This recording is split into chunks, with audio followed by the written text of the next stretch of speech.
as coincidences go, I think they both lost their last outings. I'm sure that the representative of Nottingham Forest, our mate Dan Watts from Talk Forest TV, I won't dwell on that too much. Meanwhile, I think just about, only by the skin of their teeth, Brighton lost to Everton last time around. That's Ryan Adsett from Talk Seagulls. So we're brothers in Talk this morning. I'm on Talk Sport and Talk. Dan Watts from Talk Forest TV and Ryan Adsett from Talk Seagulls. Good morning, guys, and let's get talking. And let's start with you, Dan. So, an amazing season you're having until you met Bournemouth. What on earth happened? What was your take on what happened last weekend? No one would have seen that one coming, I don't think. I mean, even me, I didn't see it coming, but even I said it after the Southampton game. I mean, that second half was too close to call. No disrespect to Southampton, they gave us a really good match. So I predicted a defeat coming, and then, I mean, when we lost to Bournemouth, I didn't see 5-0 coming, especially at half-time, so but I called it a really bad day in the office. I mean, it's one of them ones where you say, hopefully, that we can bounce back straight away with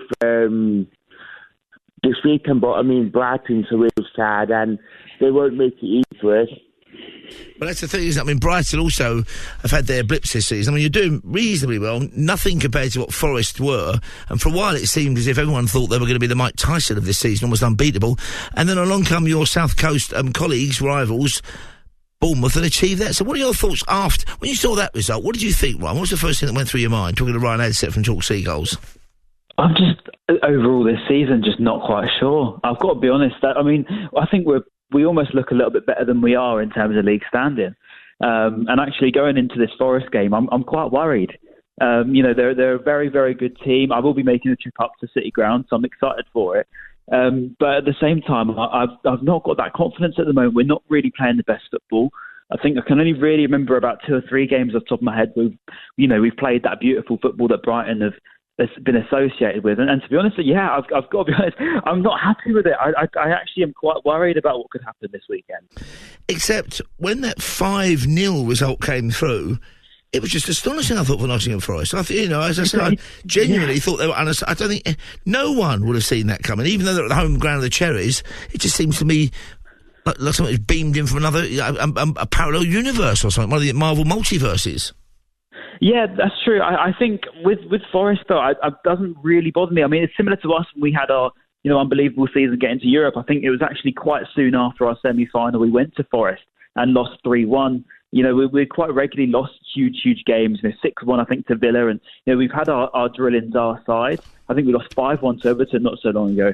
So those sort of results do happen when you're pushing your way up in the leagues and, you're competing for the higher end of the table. I think when you're a side like Forest, with all respect to them, they've got a great team, but they've got a great first 11. When you dip into that squad, there is the chance that can happen. It can catch you cold. You're quite naive at that level. I don't think it's anything to be worried about by any stretch. Obviously, if it happens again, then, great for us, but not great for them. But I think it could just be a blip. And to be honest, that's coming from someone that has seen Brighton on the receiving end of, some very bad results at the top end of the table. Okay, so we've got... maybe the return of Callum Hudson-Odoi. What have you heard on that front, though, Dan? Because you certainly missed him the last time out, did you not?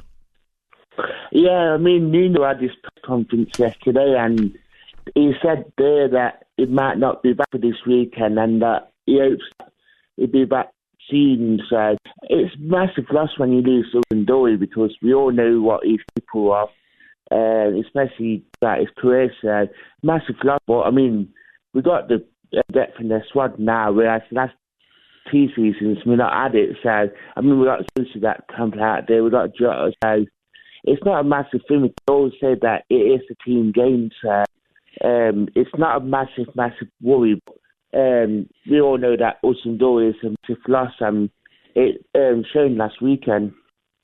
And are you getting your passport ready for a lot of matches in Europe in the Champions League then, Dan? I have been, it's already in. To be fair, it'd be amazing to experience it. No, I think last time around you didn't suffer any injuries after that. Very, very narrow loss to Everton, but Purvis Estupiñán wasn't around. Have you heard any information about why that was, Ryan? What was going on there? I can't say what Purvis was. I've got to be honest, I'm not quite sure. I think it was a minor sort of muscle injury. Lewis Dunk was similar last week. I think he came back into the side quite late. I think this week we've got a few out again. Matt Sweefer's probably the headline of that. But yeah, we've suffered with injuries a lot this season. Don't get me wrong, but I still wouldn't put that down to our squad. I'm not going to then start using that as an excuse, if you know what I mean. But Tariq Lamptey's a very capable left back. But yeah, the reason we lost probably wouldn't come down to the fact Purvis was out, although he is a great left back, obviously, as we know. On his days, he's one of the best out there. Now, you had a long unbeaten run until the Everton encounter.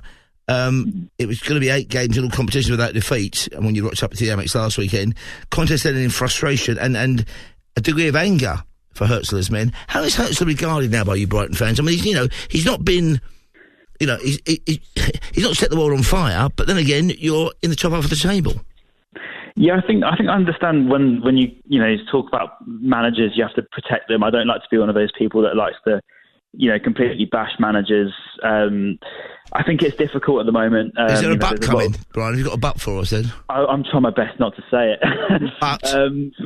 But yeah, it's difficult. We're in a really tough moment. I think the squad are quite aware of it. Fans are certainly aware of it, and we want to just get out of it. Hopefully, this is the game really where you've got an opportunity to do it. Quite often Brighton fans like to say we struggle against teams that are below us and we can't beat teams that are below us, but we turn up for games above us, like we've seen with the City, Tottenham, Man United results recently. Forest are probably that team that you would now regard as being one of the better ones in the league. Going against them away, I think genuinely this is a bigger game for us than United, than City, because this is a real tough test for us, even without Hudson-Odoi, whatever. This is a chance for us to go there and prove we can still play football. And you're away from home, and I think you've scored in every single away game this season so far. Yeah, we've played really well away from home, which is quite ironic, really, isn't it? You want us to play, the fortress at the Amex, but yeah, you're right in saying that. So back in September, it was a 2-2 draw, Dan, but the last time Brighton went to your place, they won 3-2. So are you nervous about tomorrow? Do you think Brighton are on those sides? I mean, they're a very feisty side, and also I think the in-game management of Hertz, by and large, is damn good. Yeah, I mean, it's Brighton. I mean, they've been so consistent over the last few years in the Premier League. I know this season not been at the heights, but they are a very good team. Like you said, we drew against them earlier in September, and I mean, made it tough for us then. A 2-2 draw back then, for me, it was quite a good draw at the Amex.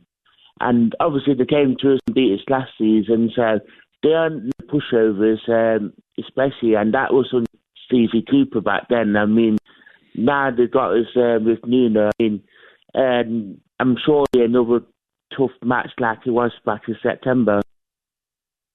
Okay, let's get back to you then, Ryan. Now, I mentioned about the injuries, and you're not overly burdened with that at the moment, but at the same time, Brighton are known as a fantastic spotter of talent and as a conduit, without any disrespect, for players to go to other clubs. What, if any, business have you done this transfer window that's been pleasing to you? Pleasing, or are we going to talk about the bad? I mean, there's quite a lot of outgoings. No, but I mean, is there anybody? That's what I'm saying. That you're a kind of hello goodbye club, and maybe this time around it's been more goodbye. Have there been any hellos at all? We've got a couple. I think we could have Aaron cashing in, if I'm right in saying that, hopefully, but before the end of the window, which is quite ironic in the weekend of the Forest game where we're signing the Derby player. I don't think there's going to be too much else, although I'd like to hope we do see a striker come in, provided we do see any outgoings up front, and I'd quite like to see Marcus Rashford apparently is looking for a new venue. Would you have him? If Matoma goes, I'll snap your hand off. You can afford him. I mean, it's a big old wages ask. How about you, Dan? Any business from your end that's kind of made you more optimistic? Not that you need to be optimistic. You're top of the third at the moment. Astonishing. Yeah, I mean, it's very optimistic at the minute. For me, going into the last couple of days of transfer window, I mean, it's going to be one of them ones where I think it won't be hectic like we've known for the last couple of seasons, but I think another striker got to be a priority just so we can keep Chris Wood on his toes, because obviously he's having a season 9.5, and obviously for me having Hennessy, I know it's like some people might question why I was saying Hennessy, but it's a great bit of business. But I'm getting Sandori and Danilo back from there. they're going to be like 2 new signings. But I think Asuato and probably another winger. Outgoings, probably Taro goes to another club. But, I mean, even if we keep them, having 3 good strikers like we got will be good. But, yeah. And also, to be fair, if you are in Europe next season, I'm sure you will be in some capacity, maybe even in the Champions League, if you carry on like this, then you're going to need that bigger squad anyway. You're going to need to retain more players, I think. Yeah, definitely. I mean, it's just all good building blocks with whatever you get this in this transfer window. So you're still in with the shout of Europe. You're 9th, I think, at the moment, Ryan. What would be a good season for you this time around? Where realistically do you think you might finish? Yeah, it's a good question. I mean, Europa? Would you get a place in the Europa, do you think? I'd take it any day at the moment. Of course you would. Of course I would, yeah. I think there's a lot of good teams in there, if I'm honest. Bournemouth, Forest, as we said, Newcastle, Villa, Chelsea. It's going to be difficult. I'd 100% take confidence at the moment. Anything to see a European competition, I think, as the club said, that's what we got a taste of last season, and that's what we want to be again. The target's there for me. You've got to keep the target up, haven't you? You want to go back for Europe again. Absolutely. So it's prediction time now, guys. Just to remind you both, you get two predictions if you like, one from your head and one from your heart. Dan, when the final whistle blows tomorrow, what do you think the scores might be? I think my heart says Forest win. I think if Forest heart win, it probably... I take a 3-1 now, whereas my head, I think... Probably either 2-1 Forest or 2-4 draw then. Okay, so your heart says 3-1, but your head says either 2-1 Forest or a possible draw. What about you, Ryan? Same question. You're away from home, got a history of winning away from home, and the last time you went there, you beat them 3-2. We did, yeah. It was a great away day, that was.